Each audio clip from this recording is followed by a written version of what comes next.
All right, so we're back here on another Washington Football Guys podcast, episode 37. What's going on, Rob? It feels weird not prepping for a game. It's sad not prepping for a game this week, but hey, we made it a full season.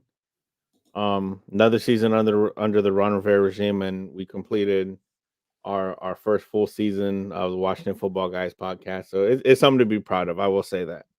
Yes, it's an accomplishment. Like you said, it does feel weird. Definitely, like you said, considering the fact that there's no prep. Like, okay, well, looking towards our opponent, some storylines to watch, favorite moments against these previous opponents. So, it is kind of weird now. Like, now talk about this team in a past tense in a sense. So it is very interesting to say the least. But yeah, crazy. And it's crazy. Like it's so weird. Like how this season is really has.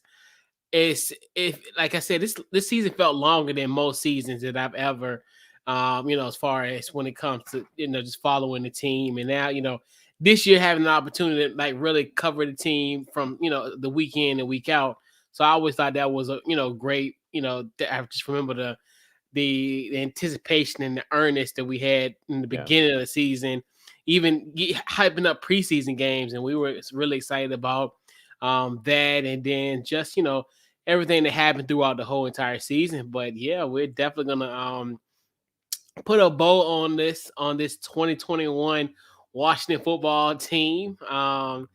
With and we kind of look back, talk about some stuff, and kind of just so our thoughts on how the season was, and definitely stick around. This will be definitely a great show to put a bow on this season with But yeah, so Rob, before gotta get into it first. Let's talk about the good that happened this year. So okay, Kenneth will be first in division last year. So watch your mouth, Kenneth. We're in third place now. We're third place today, but might be first place in 2022. So it can happen.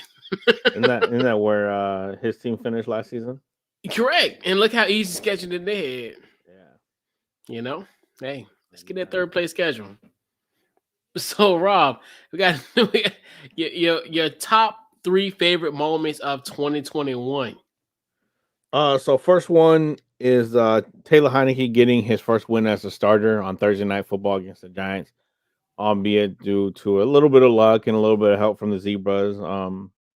It kind of call that could have gone either way against the Giants on the offsides on that Dustin Hopkins field goal to win the game. He ended up missing that one, but because of the offside, got a chance at another one and got Taylor Heineke his first win as a starter. That was a big one. Next one, Kendall Fuller picking off Russell Wilson in the end zone on Monday Night Football to cap the game off to secure the win. After that whole game we had dominated. Obviously lost Joey Sly right before Yeah, halftime, I believe. yeah. So it was Ron Rivera had to call a very different style of game, and it led to us taking more chances than probably he would have liked. Um, Russell Wilson got hot on that final drive, was able to score a touchdown, needed a 2-point conversion to tie the game to force overtime, and Kendall Fuller was able to read his eyes and get the pick to secure that. And then my all time favorite moment this season was Antonio Gibson's touchdown run, capping off the 19 play, 10.5 minute drive to steal the win against Tampa Bay.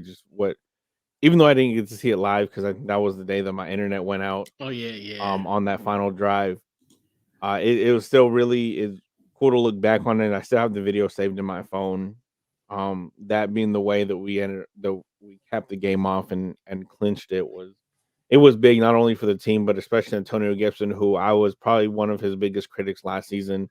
Wasn't able to do much against good defenses, and this year obviously broke 1,000 yards, which even in a 17 game season, still, it's still a big deal. Yeah. And actually, I coming in number three for me is definitely Taylor's homecoming in Atlanta. I definitely think that was such a good moment. And and it's crazy. It's more so. I mean, the game was up and down, and then obviously the J.D. McKissick throw what Taylor the J.D. McKissick throw to pretty much win that football game. Yeah. And then just the emotional pressure after it. A guy that was pretty much, when everybody was hunkering down, and in 2020 to a point where, hey, we couldn't even find toilet paper. This man was living with his sister and his and her husband. So just talking about those times that he was just grateful for them to give it, let him just sleep on the couch and just do his thing. And this is what it broke it down to the human element, and it kind of let you know, hey, sometimes in life, hey, you go through things, and sometimes in life, you could be a late bloomer and you can still do anything. You could be 28 years old and you could be a starting quarterback your first go round. So there was a lot of lessons in that, just in the perseverance and just life in general. But I think that homecoming in Atlanta, that was good. And, that was one of my moments. Ron Revenge in Carolina. Ron going back to playing the Carolina Panthers. Like we talked about that week, we had our guy. Shout out to our guy Larry. He Yeah. came on, and we, and it's funny because we all people always say, well, Ron really not, it's just a regular game. I'm like, nah, man, this is not a regular game. I know he wants to say that out, say that with us, but I know internally, if sleeping at night, I knew that that game was gonna be one of those games that's gonna be really emotional, a game that he Yeah. really wanted to win. That was, and then the fact that we kind of ignored the noise. That was the Cam Newton homecoming. So remember, that was a double homecoming. So a lot of people, that place was rocking, sold out. They came off to an early lead. Then we ended up coming back and taking advantage of that game, and that was a part of our 4-game win streak. So that was definitely a great win on the road. Ron's revenge, and then Tops beating Tampa. When we talked about the Antonio Gibson run to pretty much cap off that 10-minute fourth quarter drive. That was a game that no one, even ourselves, didn't think we were going to win that Yeah. football game. And it's one thing. Even though we didn't make the playoffs, but we can, in a sense, kind of find solace in the fact that, hey, we did beat the defending Super Bowl champions at home, avenging our playoff loss. Even though I will still say that because, hey, we did lose to them in the playoffs, and then so for us to come back the very next season and actually take care of Tampa, especially at that time we were 2-6, and it started off a nice little streak for us. So Yeah. definitely, those are my favorite moments. And then also honorable mention has got to be Brian Johnson field goal kick to beat the Las Vegas Vegas. Raiders.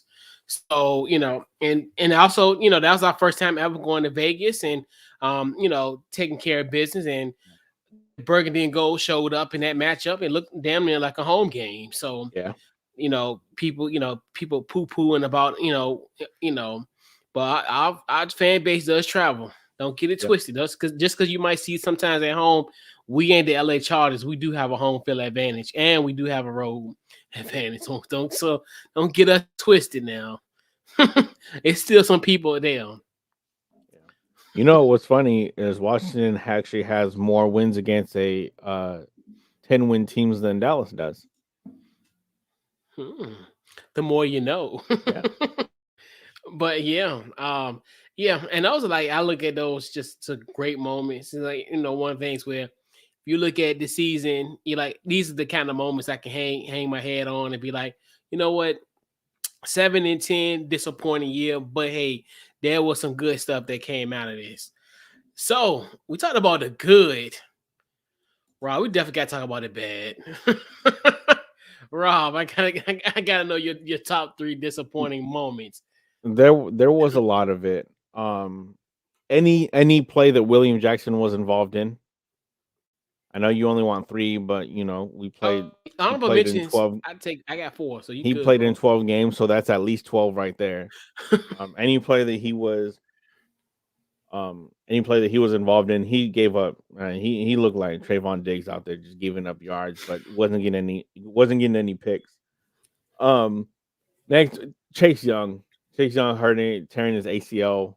Yeah. Right there against Tampa. The game ended how we wanted it, but losing Chase for the year was tough. And then just the complete and utter, not even disappointment, just the embarrassment on Sunday Night Football. Yep. The Sunday night slaughter against Dallas, where it got out of hand quick, and then it resulted in as we now know famously, Deron Payne and Jonathan Allen getting into a little scuffle. Deron Payne pressed his finger up against Jonathan Allen's head, and Allen took a swing on him. I think Allen missed on purpose. I do, Yep. I because he think was so way too. too close not to Connect. connect a little bit. That was just a little warning shot. Yeah, William Jackson, Chase Young getting hurt, and all of the entire Sunday night football game against Dallas. Yeah. There was certain games a lot that I was really like kind of disappointed. Obviously, you talking about the Sunday night football game, and we did the pregame show, and we figured, hey, we got somewhat of a shot. Hey, let's do something. And then that first three possession, well, really our second possession when he threw it to Trayvon Diggs, that was the game was over. Then, um, a lot of it too. A lot of my stuff is more so kind of off. It was games and stuff off the field. Obviously, the loss to our Sunday night football game lost to Dallas.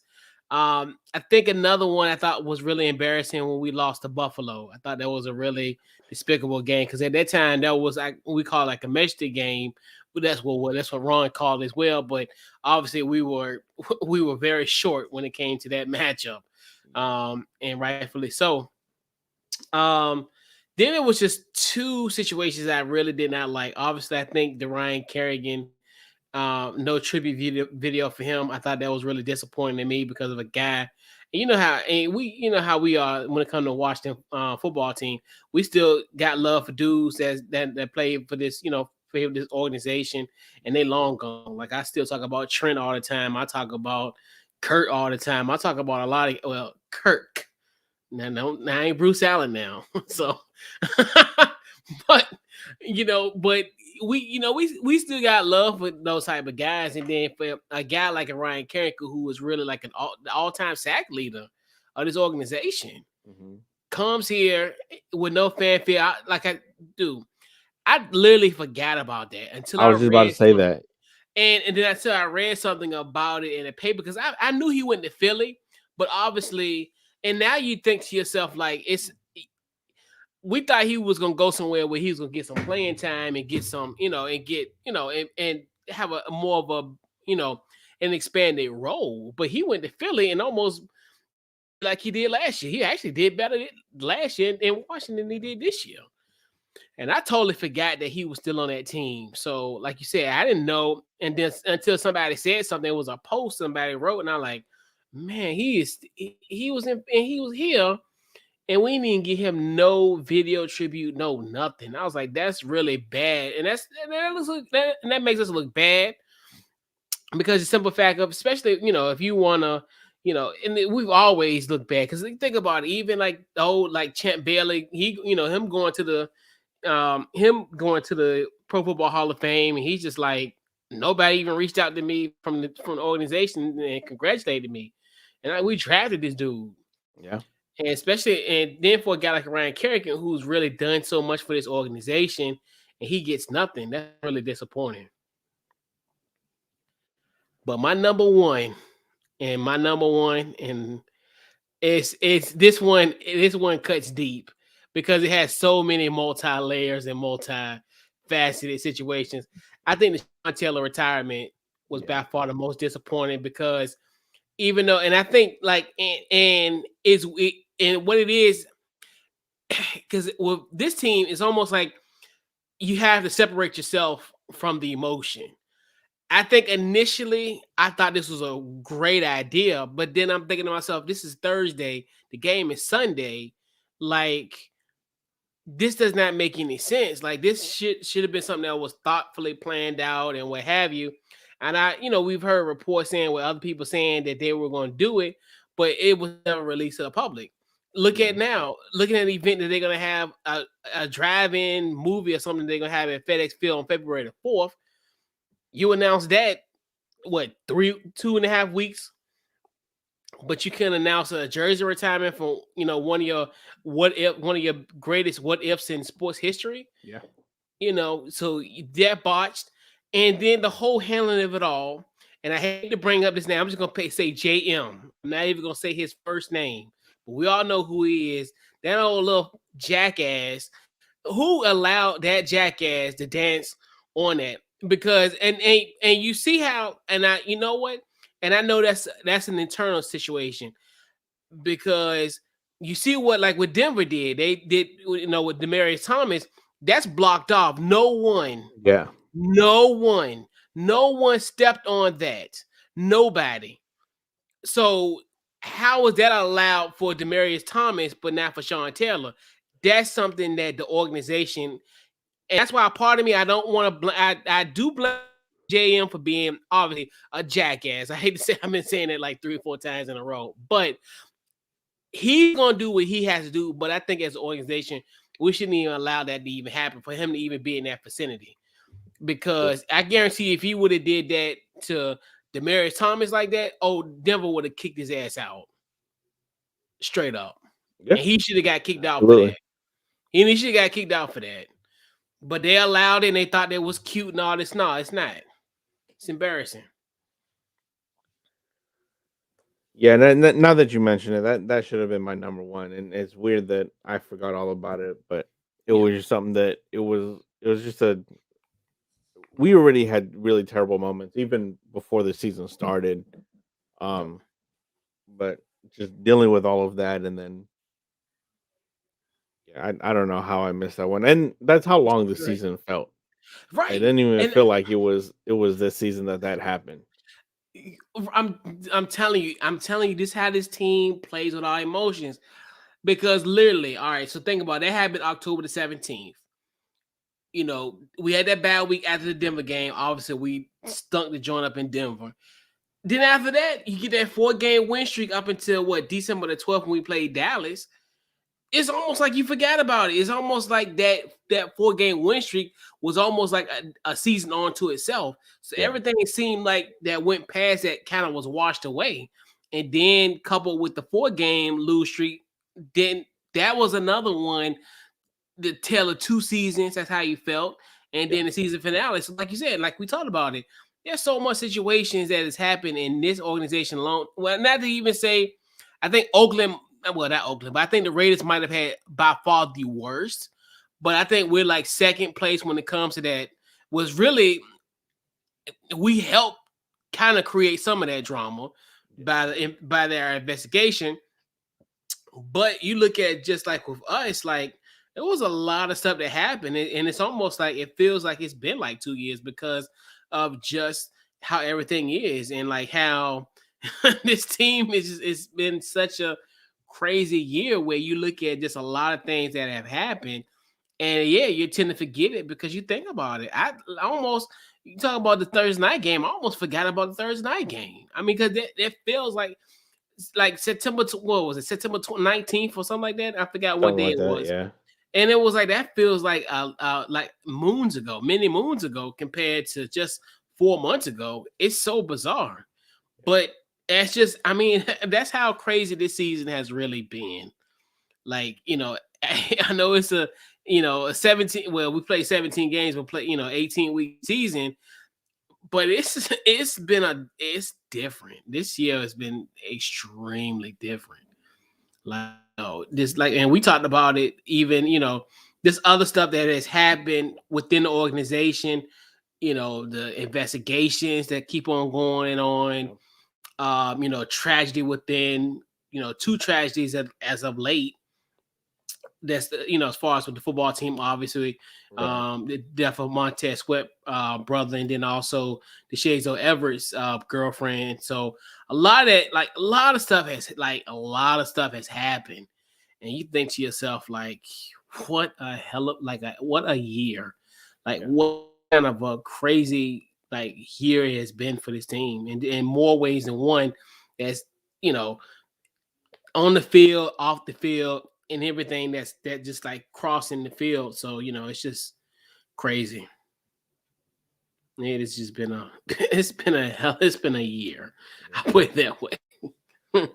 But yeah, this definitely not the 2020 variety. But hey, but it was a year to say the least. At the end of the day, that's all we can really say about it. It Yeah, was definitely a year. yeah, yeah. It was definitely a year. Yeah. So Rob, I definitely gotta. And it was hard. It was this was one probably by far the most difficult because I do have some phrase. I have a phrase, and I might just use it as a one word phrase. But Rob, yo, one word to describe the 2021 season.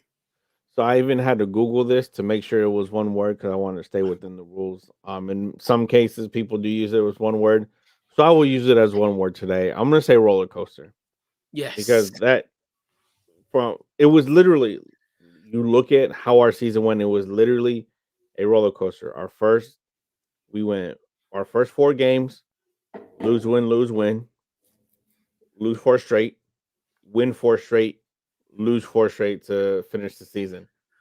So it was literally the epitome of what a roller coaster is, just up and down, twists and turns. You know, again, the loss win, four lose four, win four, lose four. That's the up and downs, and then the twists and turns is completely controlling the ball against Tampa Bay, um, pulling out a Monday night win with no kicker. On a pick to avoid overtime and to keep my parlay alive. Well, to have me win my parlay. Because I did take Washington -2 on that game, and then just the drop off. Starting with the first Dallas week, which ended. It didn't end that bad. We're down 28-0 early. Second half completely shut Dak Prescott down, and it was more of just our defense got us back into it, but Michael Parsons was too much for Taylor Heineke to handle. Yeah, roller coaster twists and turns, ups and downs. Yeah, we became a meme.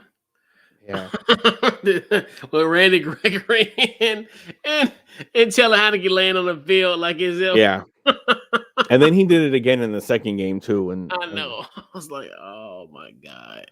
Crazy. I'm like you. I didn't look this up in a dictionary, but I was gonna make it a one word whirlwind. whirlwind Um, is actually one word. I do know that yeah. for a fact.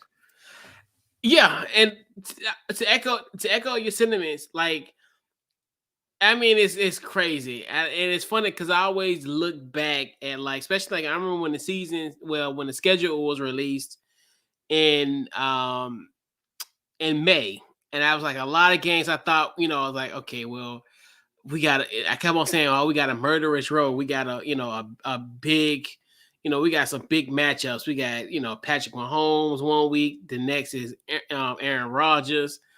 At that time, we didn't know what Teddy Bridgewater. We figured like Teddy Bridgewater was gonna be like maybe the easiest quarterback that we could have faced Yeah, at that time, season wise. And then we got a bad like off of Tom Brady. We got 14 days to prepare for Tom, and at that time we were looking at Russell Wilson. It was just a lot of it, just the whirlwind. It was just one of those things where hey, we started off kind of shaky, obviously being at 500, squeaked out wins against the Giants and the Falcons, and then from there, we fought hard. And I think the beauty about all that too, even in those losses, we fought very hard. Like it's been a lot of years where sometimes some teams packing in, especially in that 4 game losing streak. Obviously, that was when we lost to the Saints. That's another one too, where it's yeah, like that's where I look at and you know we could have won that football game. Then Kansas City, that loss. Then with the Green Bay, I think we had a legitimate shot. I think if Taylor would have actually ran the ball in, I think we would have legitimately would have still been in that game yeah. and could have potentially snuck one out in Green Bay.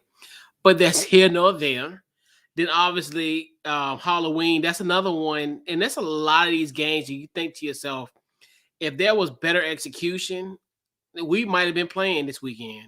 Literally, a lot of I see, especially, I think even at 7-10, you think to yourself like, "Dang," because you think about it. Like what did I say? 9-8 would have got you in. Look what Philly and San Francisco is. Mhm. They 9-8. That would have got you in. And I look at some of those matchups and you're like, and I think that's what really hurt. I think when we had that 4-game losing streak after, obviously in December, where I think if we would have took advantage of some of these games, early on, this would kind of would have gave us a cushion. Right. Especially, I think in that Philly game, I think if we would have beat them, because that's another 2 games I think we could have won. I think if Garrett Gilbert didn't start, and everybody keep on saying, "Oh, next man up," but y'all the same ones Right, but this wasn't a next man up. This was go find a man go find a to man cover that would down. right. Just go find a man that just took it, just bathed his child and got called and said, "Hey, you need to be in Ashburn, Virginia at 11 a.m. the next day." Yeah. Talk about something next man up. Okay, you let that happen to you. Oh man, well that ain't. I let me hear the gaming of excuses because Yeah, everybody of keep course. on killing us like, well, it's next man up. Like you said, Rob, it ain't no next man up. He wasn't on this team. We had to find him. We had to find Right. him and tell him to get here. He's not even he's not with us every day. Right. And Garrett Gilbert was on the Cowboys the entire season last year, and they Exactly. still couldn't do anything with him. How the Exactly. hell they expect us to win with him on 4 days of knowing the playbook and being with the team? Get the hell out of Exactly. here. Exactly.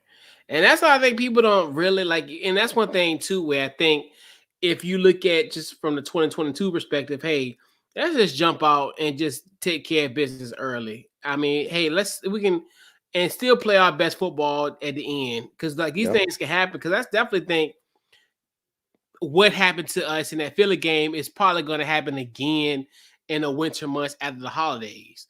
Yeah. So I think that's another thing too. Where I think that could potentially happen. That's like, dude, how are CV19 QB of 2020 get it this year? Like the irony, Yep. he was all quarterback, Yeah. and everybody right. And I used to hate when people say, "Well, next man up." No, ain't no such thing. And not especially when it comes to the quarterback position, and he's not like on your depth chart until 4 days before the game. Yeah. So right. Don't give me that. Right.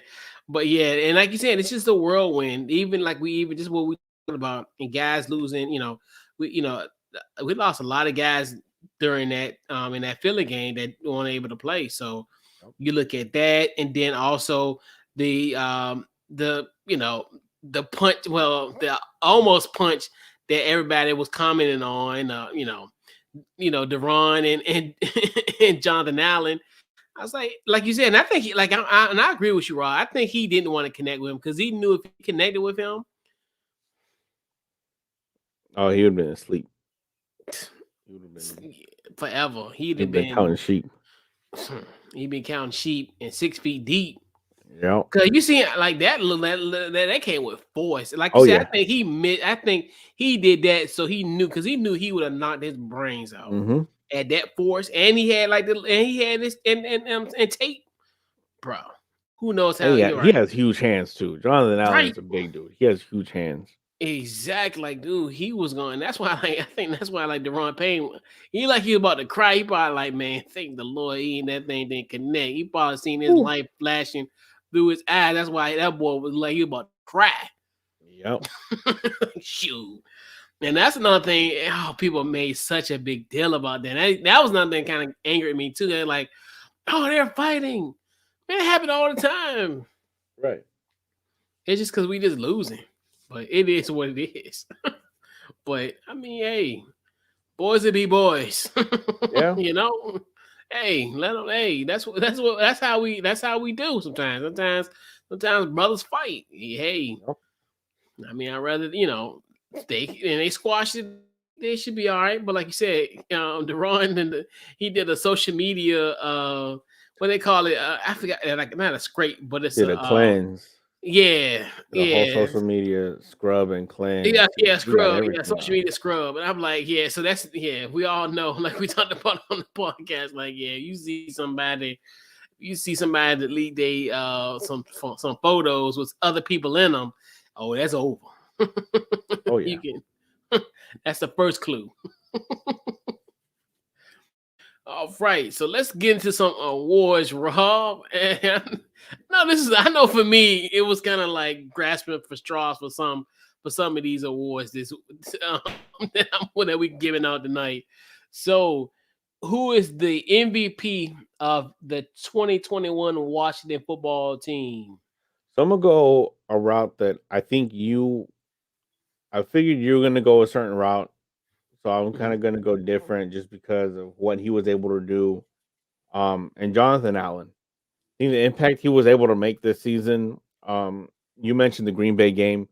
He kept us in the Green Bay game Yep. for a majority of that game. Like you said, if if Heineke would have actually scored a touchdown, like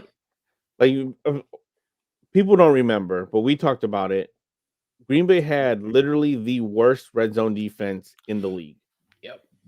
And we even said if we can just get in the red zone, we'll be good because chances are we're going to score. They gave up a touchdown on like 54% and then scored on like almost 60%, including field goals. They absolutely horrendous red zone defense. Got four red zone attempts and came away with absolutely nothing. Most famously, capped off by Taylor Heineke um, diving for the pylon when he didn't need to at all, and giving up that touchdown and wasn't able to score on the next play on a fourth down. Jonathan Allen single handedly pretty much kept us in that game. The big thing about Jonathan Allen, though, not only obviously he played great, which was fantastic, obviously, but the fact that he was able to play at this level after signing that big deal. It's always a big worry when people sign big deals. Now you have an expectation of them, and if they don't meet that expectation, you kind of um is looked at as a negative, like, oh, he got the bag, so now he's not going to try as hard. And he got the money, and then he still performed at a high level. I think he got snubbed for all pro. He should have been all pro first team. I think he definitely had a better season than uh Cameron Jordan over in New Orleans. So I think he got snubbed. That's my team MVP though, Jonathan Allen, and for a big part too for not hitting Duran Payne. Yeah, no, right. He saved a life. Yeah, yeah, that definitely yeah, definitely huge shout out to Jonathan Allen. Matt's got to go to Terry McLaurin. I think got another 1,000 yard receiving year, especially consider the fact all the quarterbacks he's had thus far in his short. In a Yeah. weird way, he has a short career, even though he's had like a litany of quarterbacks. I think it's just another testament of just his character and the kind of guy that you want on a team like this, even though you hate the fact that we are in this predicament as far as having these losing seasons. But he's been our constant. He's been a guy I look at, especially him and a guy like a Jonathan Allen who has endured those losses, and always week in and week out become a consummate professional. Yeah. So these are two guys that even though despite where we at currently, they're the bright spots of this team. They're the if we look at this team from a half glass perspective, they're the ones who filling this glass halfway full because of the fact of hey, these guys' leadership, just week in and week out, great attitudes. Also, Jonathan Allen, the Walter Payton Man of the Year for our team. Hopefully, he'll actually be the Walter Payton Man of the Year. So definitely, that's a great shout out for him. Good testament to him that his efforts off and on the field, especially with the Walter Payton Award, what he's done off the field. And yeah, like with Terry, and that's another thing. I think, like we said, the biggest thing is to get him into an extension, have him here for the long run. Even though, and that's one thing too. Especially a lot of it, especially when the team is losing, I look at a lot of guys who how they are, as far as because Mhm. especially in these type of situations, it's trust me, it's fun to win. It's the greatest thing on earth. It makes everything. It makes winning is contagious. It Yep. makes the drinks better. It makes make the food taste better. It makes everything better. But in your situation when you losing and they've in the way they've lost, and especially with Terry being able to just be that consummate leader, a guy that will embrace all the quarterbacks he's had, which I think is always a good testament to. And he's not like what you call now like a diva wide receiver. Yep. He's a guy that just gets the job done. And hey, and he's in hopefully will eventually reward him with stability at the quarterback position, where I think a guy of his nature is going to be able to flourish. I think he can have top 10 wide receiver numbers if he's put in that right spot. I mean, for a guy, especially in this predicament, he had 3 quarterbacks this year, Mhm. and he still was 1,000-yard receiver. So just imagine if he had that stability and a good quarterback, a better quarterback. This Terry could get about 1,500. He can get Mhm. 15 and like easily, probably 15. So he's the one that is going to be my MVP this year. I thought you were gonna go Antonio Gibson. That was my other guy. I was I gonna go AG Yeah, he's for the my 1,000 yard season, but yeah the thing that made me shy away from him is the fumbles. They costed us the game yeah. against Dallas. When your boy, the human garbage can, came in, he led a How nice little run. Ended up scoring actually. He scored on his first drive in, yeah. but his fumbles hurt him, and that's why I kind of went away from Antonio Gibson. Might got him in another category. So yeah, potentially. But let's see what we got here. So we got all right, we got our offensive and defensive player of the year. Who you got, Rob? So my offenses, I know I just literally shit on him for about 30 seconds, Hmm. but Antonio Gibson, Yeah, he still played great, in big moments, especially that Tampa Bay game. I keep coming yeah, back to that, especially because that whole, not just that last play, scoring the touchdown on the 19th play, but the way he was able to find holes and get good chunk yards. Looking at the game against the Giants, the second one, our last game of the season, he averaged 7.2 yards per carry. Now that is huge. Even if it is just for one game, that's huge. And again, it is a Giants. They're a D3 school. I'd be more scared of NYU football team. I don't even think they have one. But it's still Arkansas. something that is very. It's he still came up big when he needed to in most games. And defense, I gotta go with our boy Landon Collins. Yeah, Making that switch from safety to essentially a linebacker. He call it hybrid linebacker. It doesn't matter in the box safety. I don't care. I don't care what he wants to call it to make himself feel better. He is a linebacker. That is what he's built for. That is what he is at heart. And when they made that switch, I really do think that was the key in turning that defense around for that 4 game stretch, because after that 4 game stretch, he got hurt and didn't play in that Dallas game, and it was all downhill from there. yeah, big time. Offensively, yeah, it's gonna be AG. I definitely think a guy, especially like you said. I know he had the fumble issue, and the thing about it, this is where we go once again that the fumbles that he had were in opportune times. Obviously, the week one when we were at our 20 or something, I think we were probably like in the 20s, and he fumbled that one and pretty much gave the Chargers that win, especially for a team at that time that used to struggle in the fourth quarter. I wish Brandon Staley would have threw a timeout on us that day. I know, right? We would have won that football game, but but but in all seriousness, it was a lot of situations where he did fumble the ball, and like I'm hoping, it's maybe it'd be something that's be remedied, almost i.e. like Tinky Barber. Tinky Barber used to be a lot like that too, where he used to fumble a lot, and then he somebody I think Coughlin kind of helped him as far as being able to kind of actually had a football a little bit more to your chest and kind of so you won't fumble more. Hopefully that can be remedied. But I think a guy, especially for him, 1,000-yard back, Even though now that's the exception to the rule now. A lot of this stuff, like we talk about but so I look at that, especially considering the fact that and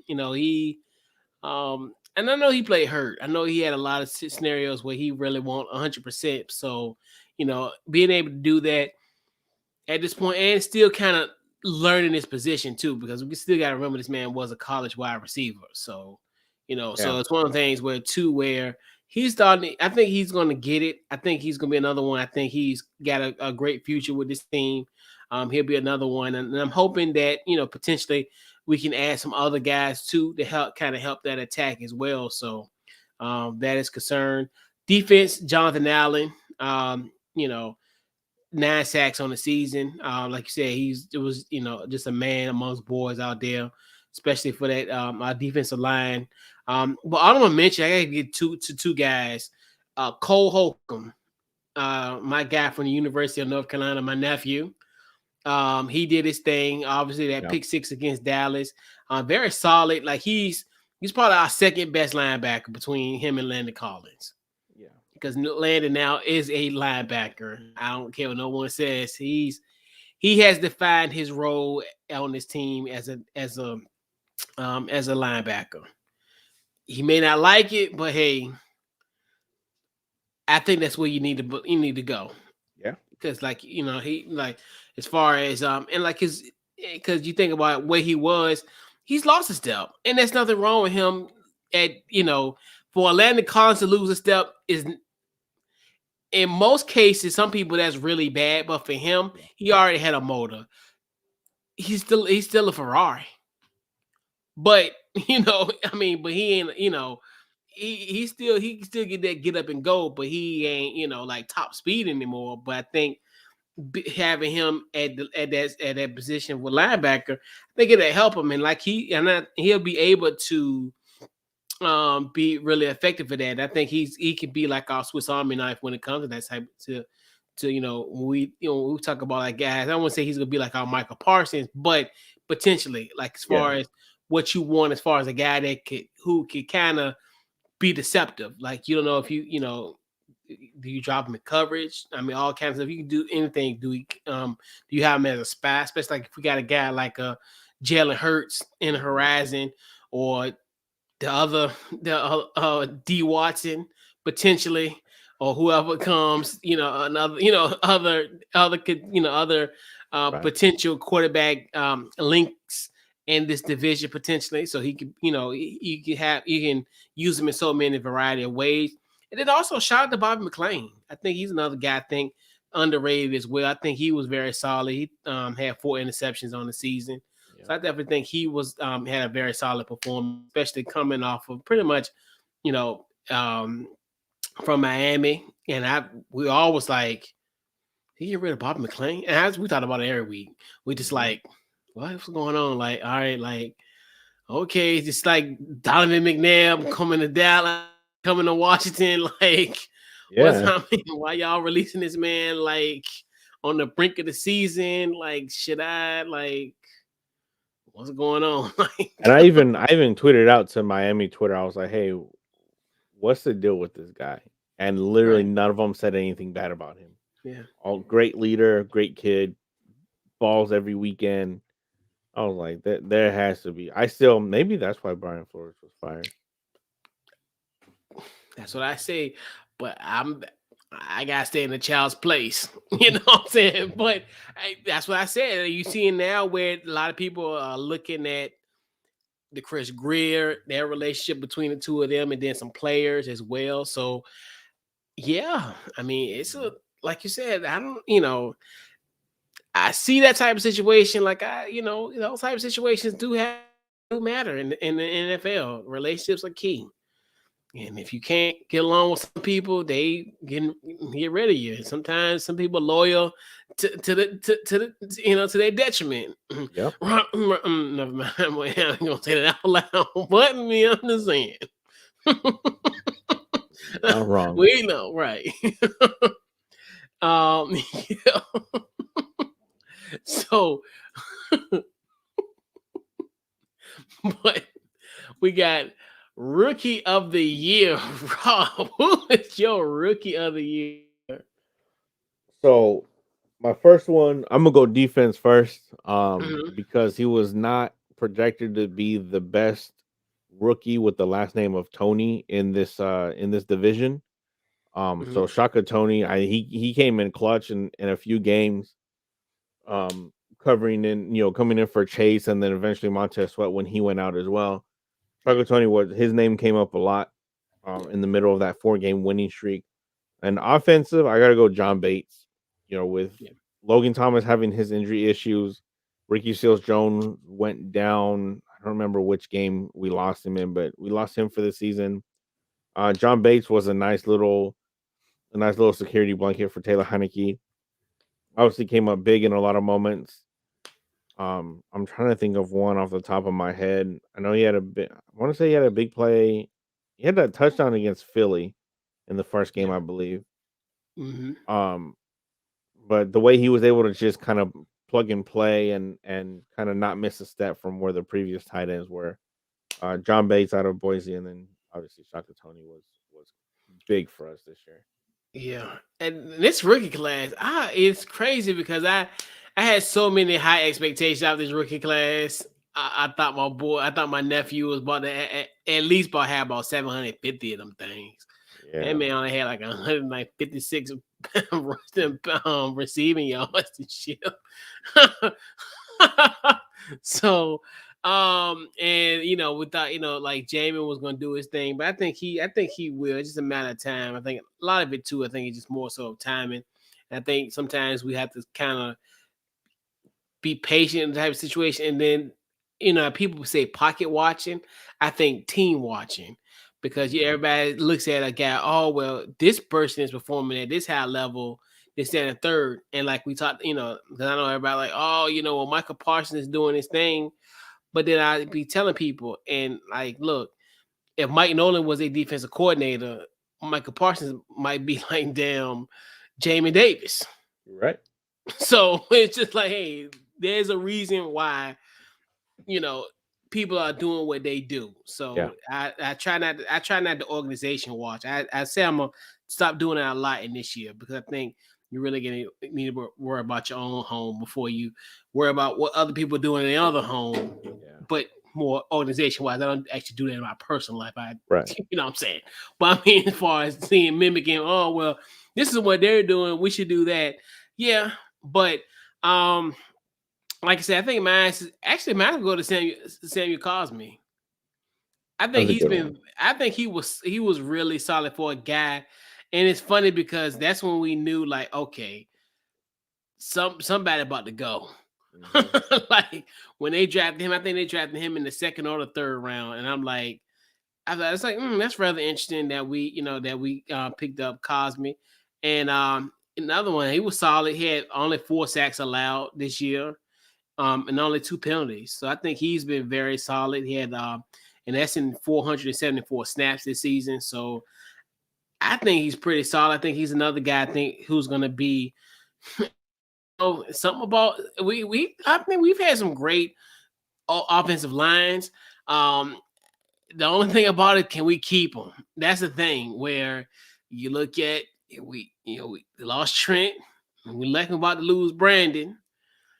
I mean, all signs pointing to it. I mean, if it's just like a sunny day in Southern California, it's Yeah, probably gonna happen.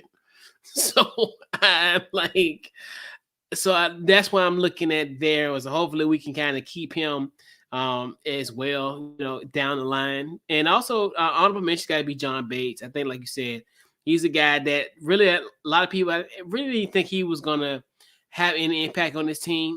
I put it this way: I would have probably had more. Diami had probably would have had a more of a impact than John Bates because yeah, we looked at John Bates as a guy that was just buried under the depth chart. Like you said, yeah, who would have thought that, Logan to get hurt, Ricky get hurt. So you figured, hey, it's not gonna be no situation for him. And then also with Sammy there as well. So you figure like, hey, you might see John Bates down the line. I mean, but I mean, he was solid. Like he had a couple great catches against Tampa Bay. I think that's when I kind of like my antenna started kind of getting raised on John Bates. So that he had a touchdown against Dallas in garbage play, but hey, I'll take it. And he got tripped up. If he didn't get tripped up, he probably would have had that game winning touchdown against Philly.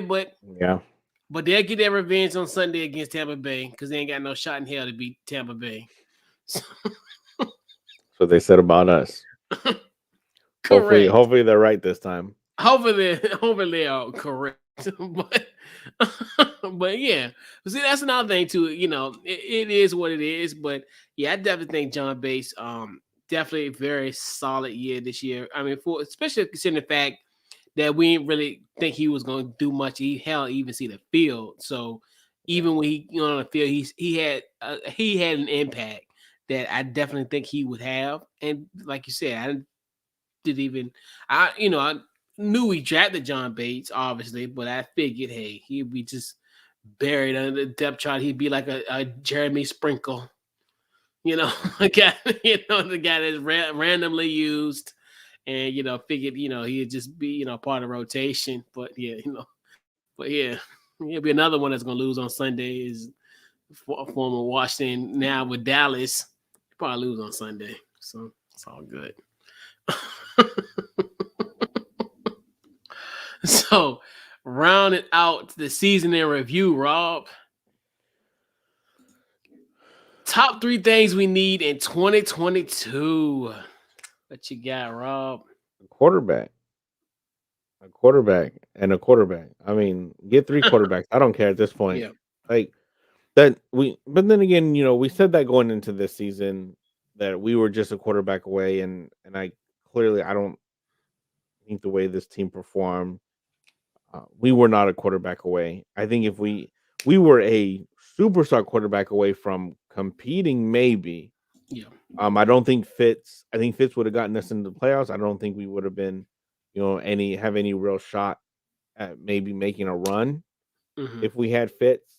I think definitely would have had a few more wins. I think that Denver game could have gone a lot differently. I think the Green Bay game could have gone a lot differently. But I think that we are a very, very, very, very good quarterback away from being a contender. Where is this team going to go to get a quarterback? Are they going to go get an aging veteran again and draft, get somebody like Malik Willis from Liberty, maybe take a chance on Desmond Ritter out of Cincinnati? Maybe stay at 11 and hope Kenny Pickett or Matt Corral is available. I hope that's not the case. Um, not a hater at this point. Just from what I've seen from Matt Corral, I'm not a huge fan. I'm not a big believer in him. Um, I- the thing is, Ron Rivera needs to make a splash. He needs to get his quarterback of the future this season, this off season. Um, maybe not the next 15 years, but get somebody and then maybe draft, maybe take a chance on Desmond Ritter in the second round and see if you can develop him. But he needs to win this season. We've said it before. I've said it, and you've agreed that if Ron Rivera doesn't win at least 9 games, there's a chance he could be fired. If he's sitting right there on 7 or 8 games, the seat could start to warm a little bit. If it's anything less than 5 games, I think his future is cemented, and he will get fired. So quarterback is number one thing. Linebacking core, including um developing Jamin Davis. Yeah. He played well at times. He had a really good 4th and 3, 4th and 2 stop against the Giants. He's looked good at times. Other times it's been very questionable. That David Mayo has gotten time over him when he's fully healthy. You got to develop him. If you can't develop him, find a guy that you can develop and put him in that spot. And because that was by far our worst unit. And then, not on the field, but our name. Our name is a huge, it's one big thing for me, just to be able to have, an actual mascot and a real nickname again. So that way people can only make fun of us for not winning the division.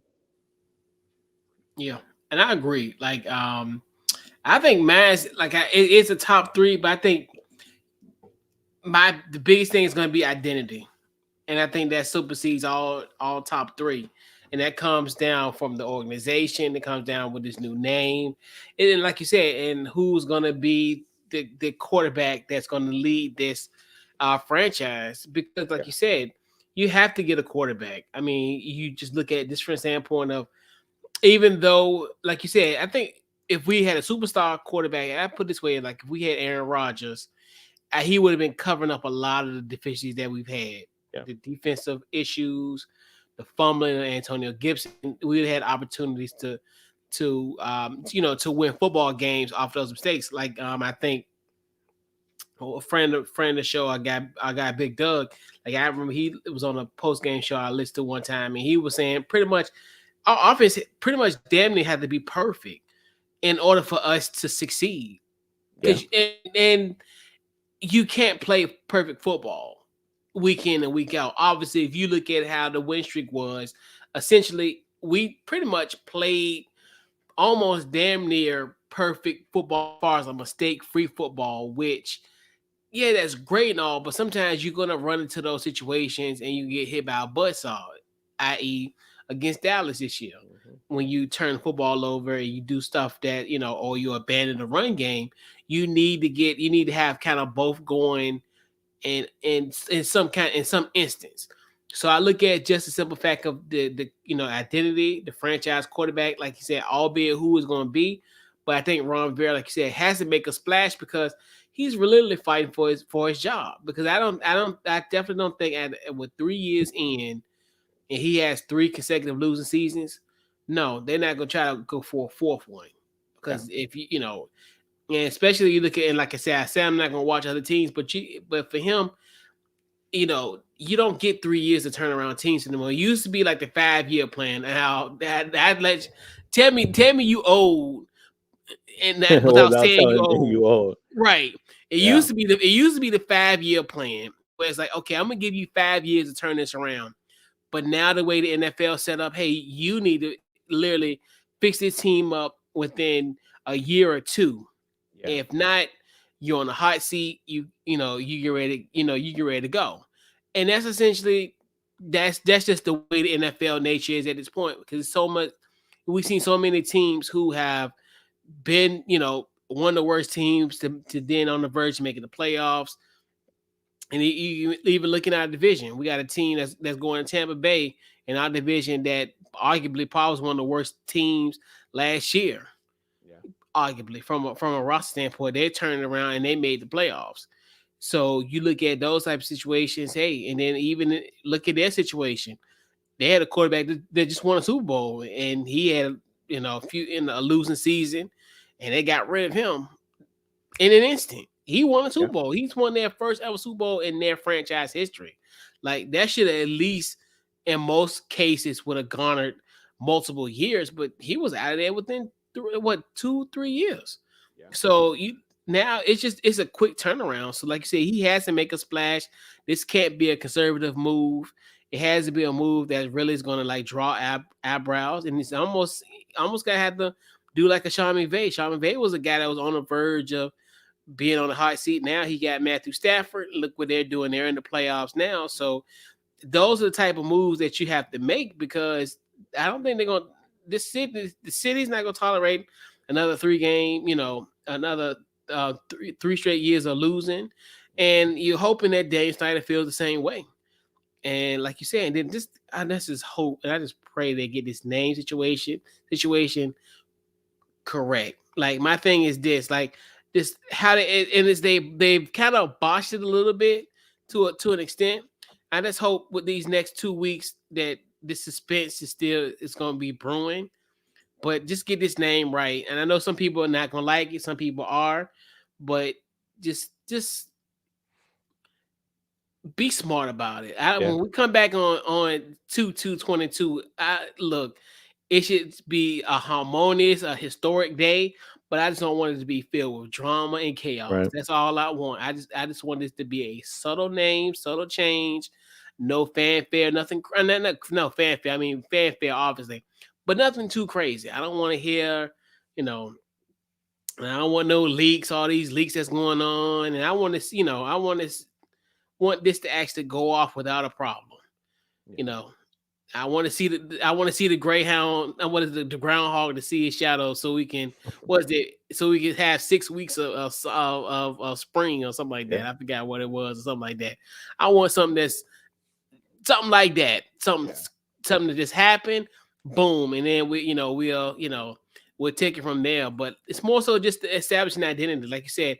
That everybody making fun of the name. Oh, you're the football team. You don't even have a team with no name. But no one was saying that in 2020 when we were win that division, and Right. everybody thought it was all fun and games. Now everybody want to take shots. But when the rabbit had the gun last year, I don't know nobody was laughing, right? Yeah. Very true. Very true. So, Rob, we gotta put a bow on the 2021 season and this episode of the Washington Football Guys Pod. Social media and upcoming projects. What you got? You already know where you can find me, FNC Pod on Twitter, Football and Show Podcast on Facebook and Instagram. We're gonna be back with Cruise Island next Wednesday. I don't know the topic yet, but I will come up with one. Probably in about an hour to an hour and a half. If you're into gaming, I will be live on my Twitch channel, twitch.tv/football and show gaming. I'm gonna be it's my Friday night D&D, not Dungeons and Dragons for you highly educated folks. Drinks and dubs, probably more drinks than it's gonna be dubs, but it's gonna be a good time. So definitely come check that out. Yeah, Dungeons and Dragons. Shout out to that. Shout out to Dungeons and Dragons. I played a little bit when I was younger because I had cousins who were really into it. And like, don't get me wrong, I'm not knocking it. Dungeons and Dragons can be fun at times if you're with the right group of people. And Yeah. being in the Navy on the boat I was just on, the ship that I Uh-huh. was just on, they got into like it was. You've seen people on the mess decks after working hours. Mm-hmm. They're getting into it, and it can be fun at times. So I'm not knocking. I'm not saying Yeah. that. I say highly educated because it tends to be the people who are more into reading than I am and the smart stuff. So I definitely it's something that I don't knock. It can be fun at times. I feel you because I'm one of the guys. I'm like when it comes like hanging out, like especially I'm cool. Like so, I was on the road. So this is I had a job where I was on the road. So pretty much we were like living in hotels, and we had like maybe a group of us, and it was cool like that. So one of the guys, he was like, "Hey, we gonna play Dungeons and Dragons in the hotel ballroom." I'm like, "What the hell is that?" But then he got into it, and what made it so funny because he did the characters and he had voices. That's what made it so fun for me. It was hilarious, and it's just like you can't take all my tokens away, like all kind of stuff. Like, dude, you're grown. You like a deep voice, but then talking like a little 15-year-old child talking about some the tokens. Just like, bro. But it I had was a friend. funny. Yeah, I Yeah. had a buddy who he played with his friends, and it was like he explained that it was like a 3 year game that they played Yeah. almost every night, and they just carried on. I was like, that's commitment. Yes, that is definitely a huge commitment. Yes, indeed. Facebook, Twitter, Instagram, on the Couch Coach Live. Check out the pod. Anywhere you get your podcast, Apple, Spotify, you name it, we're there. Also, gotta give a huge shout out to built.com. Head over to built.com, use our promo code off the ball. Get yourself 10% off discount. And also bet us .com. Use our promo code off the ball where you get a 125% sign up bonus. And they do offer the fastest payouts in the industry. So we have put a bow on the 2021 season. So what we're gonna do, we're gonna actually literally Cancun on 3 for 2 weeks. We're gonna take a little break. We'll take a little break, have some, have a little time to kind of decompress for the season. But we're gonna have a special Washington Football Guys podcast on Wednesday, February the 2nd, 2022, aka 2222. And that's when we'll know who the new name of our franchise. And um get everybody's thoughts. It's gonna definitely be a very historic night, to say the least. So yeah, so Wednesday, February the 2nd, we will return for the Washington Football Guys pod. And we're gonna take, like we said, we'll take some time. Cancun on 3. We get rev up the Yeah, jets get and get get our ready for got to get our thoughts in order and actually look back on this season. It went by fast. I will say that. And right. before we go, Coach, Yeah, obviously this has been so much fun. A year we got a season in, and I always talk about this, but the first time we ever worked together yeah, and we did a podcast together. It was a Sunday, and just instantly, like, the chemistry was there. It yeah, was tons of fun. My wife said it, Jeff said it, everybody on at the network, even before it was the network, they had yeah, mentioned it, and this is something we had talked about, since basically the summer of 2020. yeah. The fact we're able to do it is great. It's been tons of fun. I'm about to go to shore duty in August, so I don't have to worry about underways. I don't have to worry about duty days anymore, and I cannot wait for the 2022 season to do this all over again with you, man. Yeah, man, great. I know. And matter of fact, I did a show. It was called Sunday Sit Down, It was a Sunday sit down. That's what and it was. what's Yep. crazy is because this is one of the things, obviously this was during the pandemic. So at that time, I had a lot of free time because at that time, hey, we were just, just doing our thing. Yep. And what was crazy was because what ended up happening, because we was okay, because Jeff was like, no, you asked about do you know any Washington Yep. football fans? And then Jeff pointed me to you. And that's like, yo, come on this show, So and then we just start talking, and I was like, yo, this like, and it ended up being like probably one of the highest rated, like as far as viewerships Hmm. that I had for the Sunday sit down series that I had, and it was great.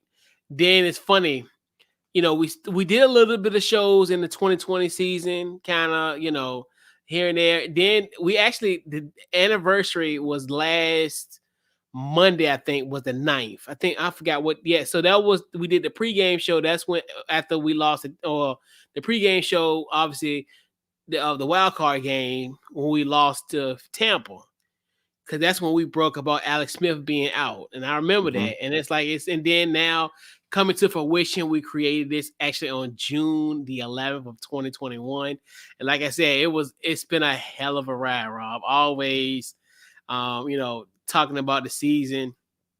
Definitely looking forward to the 2022 season, and also anything that happens in the off season.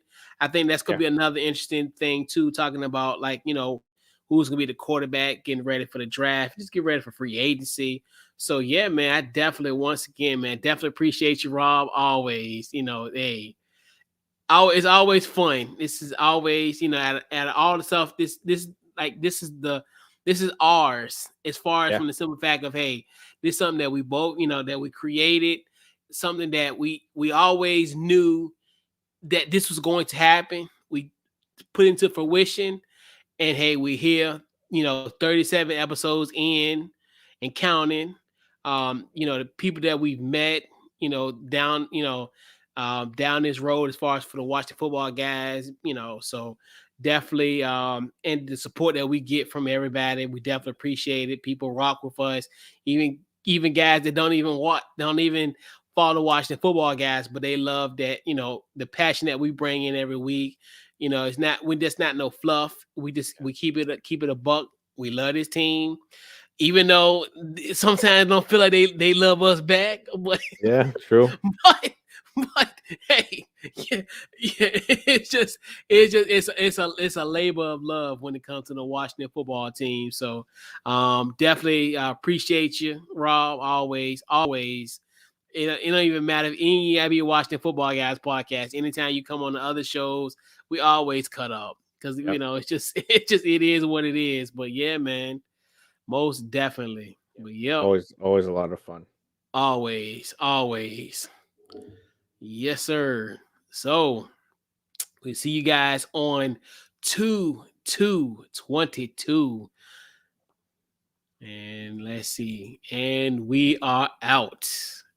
Get you guys.